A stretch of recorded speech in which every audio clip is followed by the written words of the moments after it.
fusillade à l'angle de Charonne et de Godefroy-Cavagnac. Ils ont mitraillé tout à la calache, ils ont tout descendu. Vite. Les chaînes de télé françaises, voire internationales, peuvent te demander « Putain, tu peux faire de l'argent là-dessus, qu'est-ce qu'on fait ?» Voilà. Qu'est-ce que tu aurais fait, toi? Faites le tour des victimes, il y a des victimes qui ont des garrots.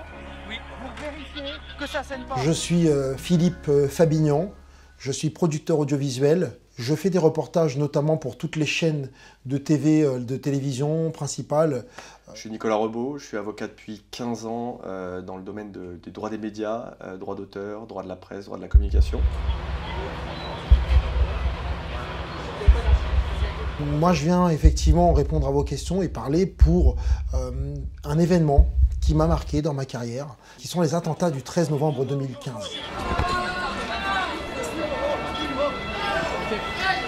Ça a été pour moi, waouh, quelque chose de traumatisant, marquant. Et je vais vous expliquer pourquoi. Vite, en vide. On met là comme ça sur Attention. Je partais à Nice pour l'anniversaire de mon beau-père qui fêtait ses 73 ans. Et donc j'étais dans une espèce de joie, mais j'étais bien, quoi. On allait fêter ça, il faisait beau, je partais à Nice, un endroit que j'aime particulièrement, où j'aime me retrouver face à la mer avec les galets, j'adore ça. Et, arrive le soir, effectivement, et le soir, on devait aller au restaurant pour fêter l'anniversaire de mon beau-père.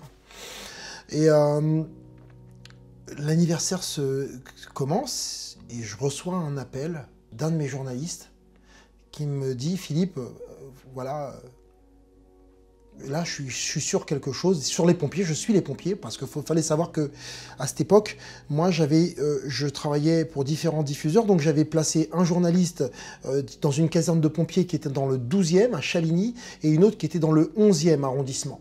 Et ils travaillaient ce jour-là, les deux faisaient un reportage comme on a l'habitude d'en faire. L'un m'appelle dans le 12e, me dit « Philippe, on est appelé pour quelque chose de bizarre.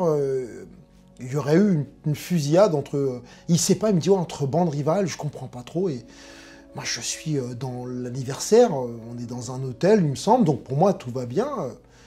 Et je dis, bon, bah, vas-y, fais comme d'habitude. Il me dit, ouais, j'y vais, je pars avec eux. Je dis, ouais, pars avec eux. Et les minutes passent, et je vois la télé, ou je sais même, non, mais c'est même pas la télé, c'est lui qui me rappelle, il me dit, non, là, Philippe, ça, là, c'est beaucoup plus grave. Là, c'est plus qu'une fusillade, il y a des morts. Est-ce que je continue de tourner? Qu'est-ce que je fais?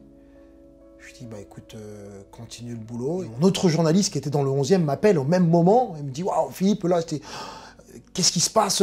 Et dans ce métier, effectivement, parfois, on est face à une espèce d'effervescence, une espèce d'excitation qu'on peut rencontrer face à de l'action, et parfois même il y a des confusions, quoi. On ne se rend pas compte que derrière cette action-là, il peut y avoir parfois des accidentés de la route, il peut y avoir des choses qui sont quand même dures pour le commun du mortel, les gens normaux, et nous on est dans une espèce d'excitation. Donc à ce moment-là, ouais, allez-y les gars, on va pouvoir avoir une belle séquence, on y va, on ne sait pas vers où on va, et je pense que les pompiers, eux non plus, ne savaient pas du tout où ils allaient. Du ventre, une balle dans le bassin, ouais. 2 balles dans les mollets. Ok.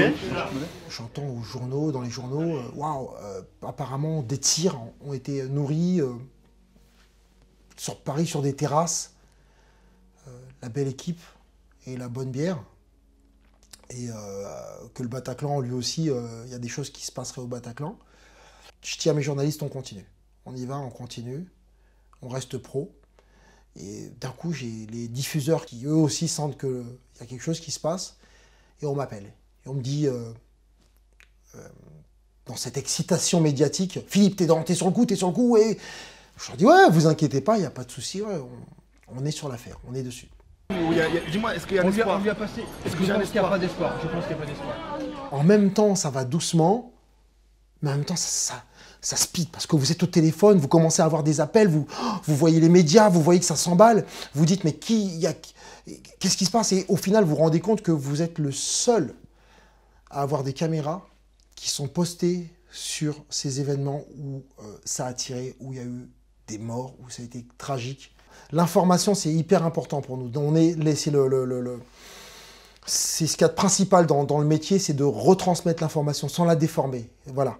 Mais effectivement, quand une grosse info arrive, quelque chose qu'on appelle une exclue, ça donne un autre sentiment, si vous voulez, où on se dit oh, « je suis le seul à être sur le coup ». Effectivement, je suis le seul. C'est des rushs, effectivement, maintenant, avec le recul, waouh, c'est très très dur. C'est très dur de voir... ces cris, les pleurs, la détresse des gens. Ces rushs, à un moment donné, ont été, effectivement, quand vous parliez d'infos, et parfois même, ça peut être utile de filmer tout ça, puisque ça, on m'avait contacté, après je vais vous raconter tout ce qui a été fait, mais on m'a contacté à un moment donné, même les services de police, pour savoir, dans les rushs, s'il n'y avait pas, dans ces gens qui regardaient, s'il n'y avait pas effectivement encore des terroristes qui resteraient parce qu'il paraît que les gens, parfois, reviennent sur les lieux ou viennent vérifier ce qui s'est passé. Donc, on pouvait être utile aussi, si vous voulez, là-dedans. Après tout ça, j'ai quelque chose que j'ai jamais vécu, un emballement médiatique. Un emballement médiatique avec le lendemain, je me couche vraiment avec une gueule de bois, mais gueule de bois quoi, mais sauf que là c'est pas la gueule de bois de l'anniversaire, c'est vraiment quelque chose où on se dit mais waouh, qu'est-ce qui se passe, qu'est-ce qu'on a fait, qu'est-ce qu'on fait. Je décide d'appeler déjà d'entrée de jeu mon avocat. 13 novembre 2015, je crois que comme toute la population, je dirais, parisienne, d'Île-de-France et de France en totalité, on a tous été choqués par ces événements. Le 13 novembre, c'était une époque où le climat était encore assez doux, donc tout le monde était en terrasse. J'ai été moi-même en terrasse, puis les événements se passent, on se demande ce qui va se passer, on se dépêche de rentrer chez soi, on voit les images, le Bataclan, etc. Le lendemain matin, j'avais des obligations parce que je participe, je suis membre d'une commission de discipline dans une fédération sportive, et il y avait une commission qui se réunissait, j'avais pas tellement envie d'y aller, j'avais dit que peut-être je viendrais pas, puis j'y vais. Et là, pendant la commission, j'ai un de mes clients, producteur audiovisuel, qui m'appelle. Je lui laisse me laisser un message parce que je n'avais pas le temps de répondre. Je l'interroge parce que je me dis c'est un peu bizarre, un samedi, un client qui m'appelle, soit c'est des problèmes personnels, mais je pensais que ça pouvait attendre le lundi. Une société de production audiovisuelle, a priori, il n'y a pas d'urgence forcée pendant le week-end. Et en fait, ce client qui dirige cette société de production me dit qu'il avait des équipes de tournage avec les pompiers qui sont intervenus pendant ces événements tragiques.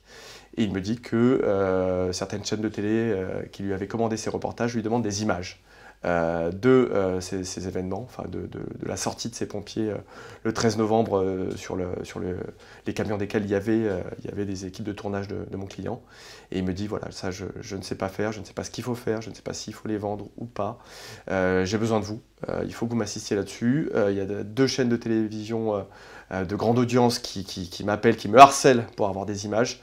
Là, j'ai besoin de vous, je n'ai jamais fait ça. Et puis, c'est un événement tellement extraordinaire et tellement tragique que tout le monde, de toute façon, est assez sonné et qu'il faut...